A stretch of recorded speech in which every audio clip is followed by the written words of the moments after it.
Սիրելի հայրենակիցներ, հարգելի գործընկերներ, որպես ուժեղ Հայաստան խմբակցության կողմից ֆինանսավարկային և բյուջետային հանձնաժողովի նախագահի նոր թեկնածու,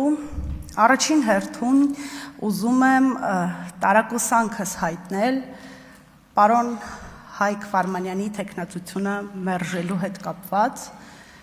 խորին համոզմունք ունեմ, որ վերջինիս գիտելիքներն ու փորձը կարող էին լավագույնս ծառայեցվել Հայաստանի Հանրապետության շահին,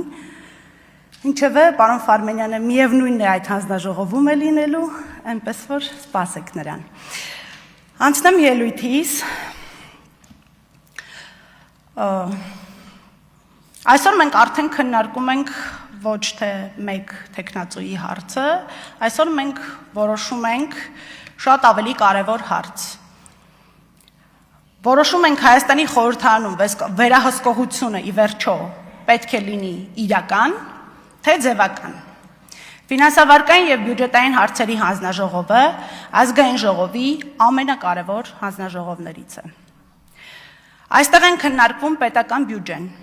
հարկային քաղաքականությունը, պետական պարտքը, պետական փոխառությունները, բանկային համակարգը, ֆինանսական շուկաները, աուդիտը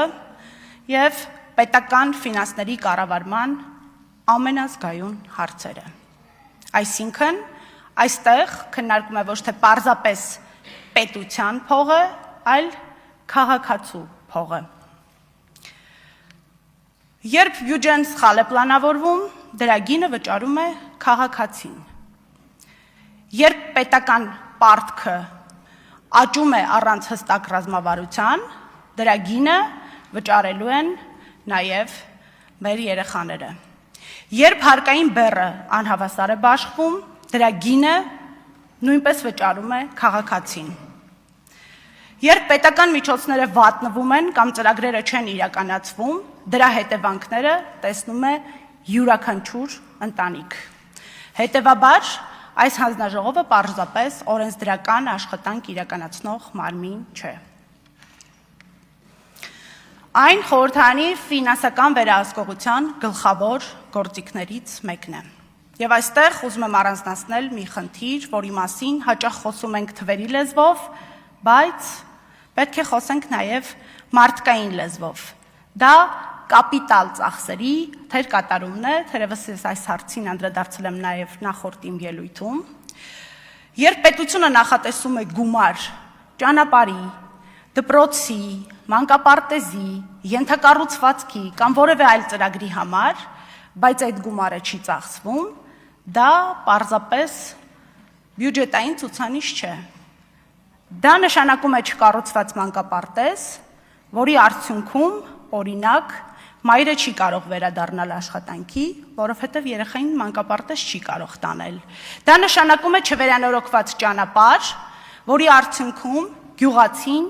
իր արտադրանքը չի կարողանում հասցնել շուկա։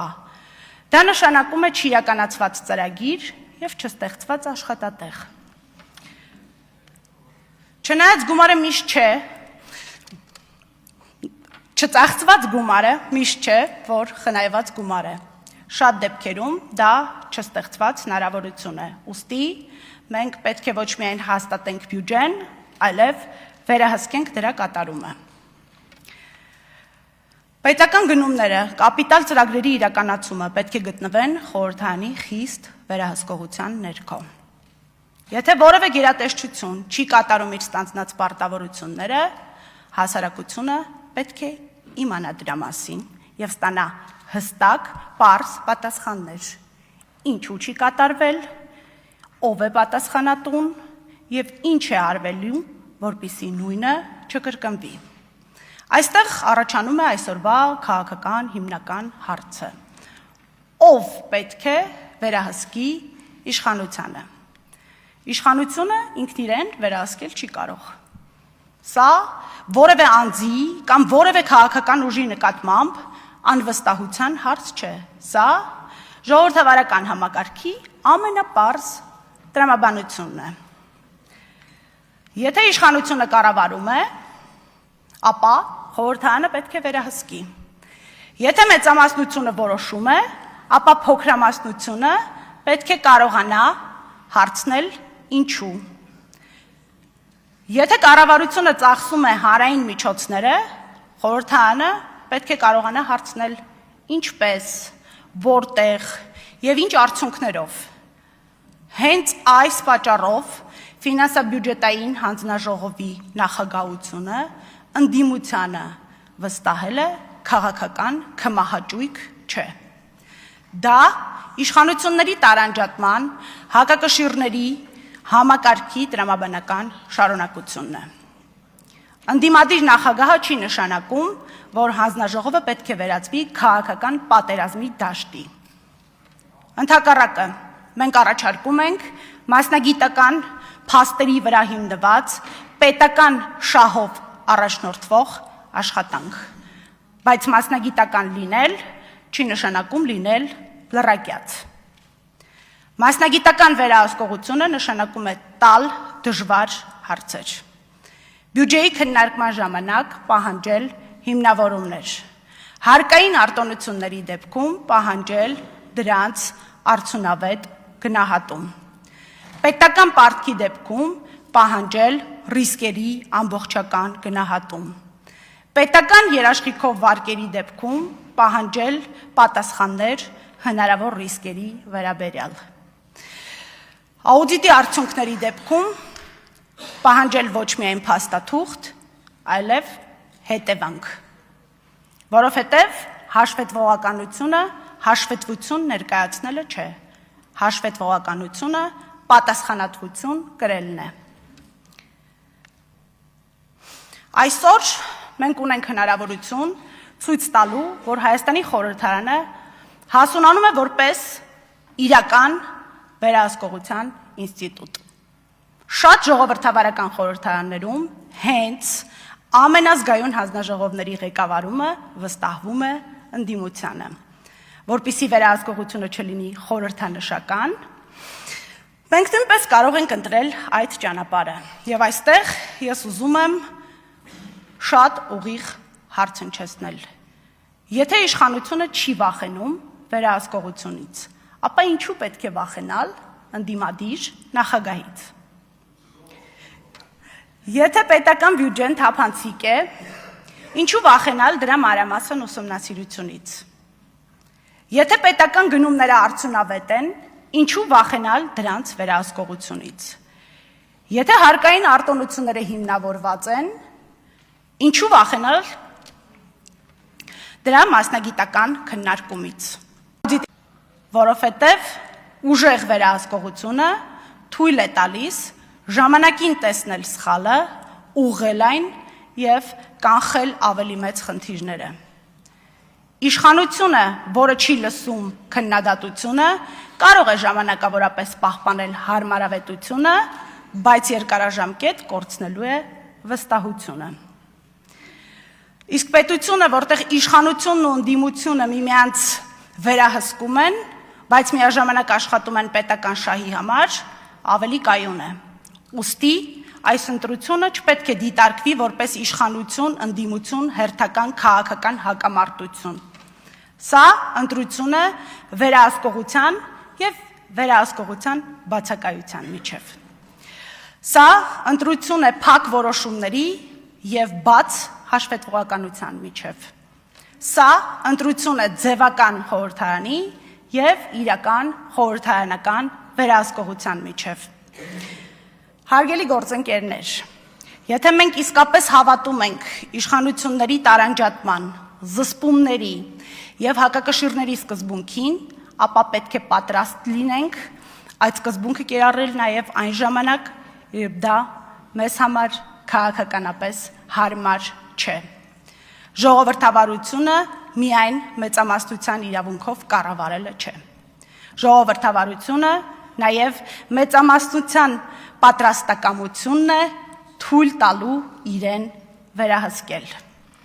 Ես կոչ եմ անում բոլոր մեր գործընկերներին աջակցել այն սկզբունքին, որ ֆինանսավարկային եւ բյուջետային հարցերի մշտական հանձնաժողովի նախագահությունը վերապահվի ընդդիմադիր պատգամավորի։ Սա ոչ թե ընդդիմության հաղթանակն է, սա խորհրդարանի հաղթանակն է։ Սա ոչ թե իշխանության թուլությունն է, սա ինստիտուտների ուժեղացումն է։ Եվ ոչ թե մեկ քաղաքացու ուժի շահն է, սա Հայաստանի Հանրապետության շահն է։ Տնտեսությունը ու պետական ֆինանսները սիրում են սթափ հաշվարկ, կարգապահություն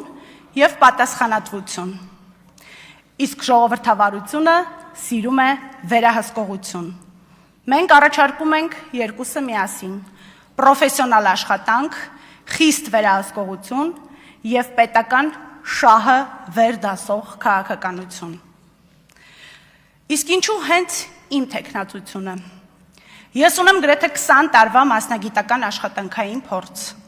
Թեև իմ կրթական ուղին այլ է եղել, իմ մասնագիտական գործունեության ընթացքում երկար տարիներ աշխատել եմ ֆինանսների,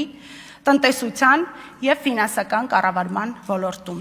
Հետևաբար, հստակ պատկերացնում եմ, թե ինչպիսին պետք է լինի հանձնաժողովի նախագահի դերը։ Իմ առաջնային խնդիրները լինելու են 3-ը։ Առաջին, կազմակերպել հանձնաժողովի աշխատանքն այնպես, որ այն լինի անաչառ, բաց բոլոր խորհրդարանական ուժերի տեսակետների նկատմամբ, իրականացնելով պարլամենտարիզմի այն սկզբունքը, որի համաձայն խորհրդարանը պետք է լինի ոչ թե իշխանության որոշումների ձևական հաստատողը, այլ դրանց լիարժեք քննարկման և վերահսկողության հարթակը։ Երկրորդ, լինել առավելագույնս պահանջկոտ կառավարության կողմից ներկայացվող փաստաթղթերի, հատկապես պետական բյուջեի և դրա կատարման վերաբերյալ հաշվետվությունների նկատմամբ։ Երրորդ, ցանկացած հարց գնահատել ոչ թե քաղաքական նպատակահարմարության, այլ առաջին հերթին Հայաստանի Հանրապետության և Հայաստանի ժողովրդի շահի տեսանկյունից։ Ես ուզում եմ, որ հանձնաժողովը լինի իրական խորհրդարանական վերահսկողության ինստիտուտ։ Եվ ինչպես ասել է Արայիկ Հարությունյանը, մենք բոլորս այստեղ իշխանություն ենք։ Եվ եթե հանձնաժողովի ընդդիմադիր նախագահի ընտրությամբ դուք կարող եք հաստատել, որ այդ խոսքերը անկեղծ էին, մենք կսպասենք։ Այո, մենք կարող ենք ունենալ տարբեր քաղաքական հայացքներ, տարբեր մոտեցումներ և տարբեր պատկերացումներ Հայաստանի ապագայի վերաբերյալ, բայց հուսով եմ, որ այստեղ գտնվող բոլորս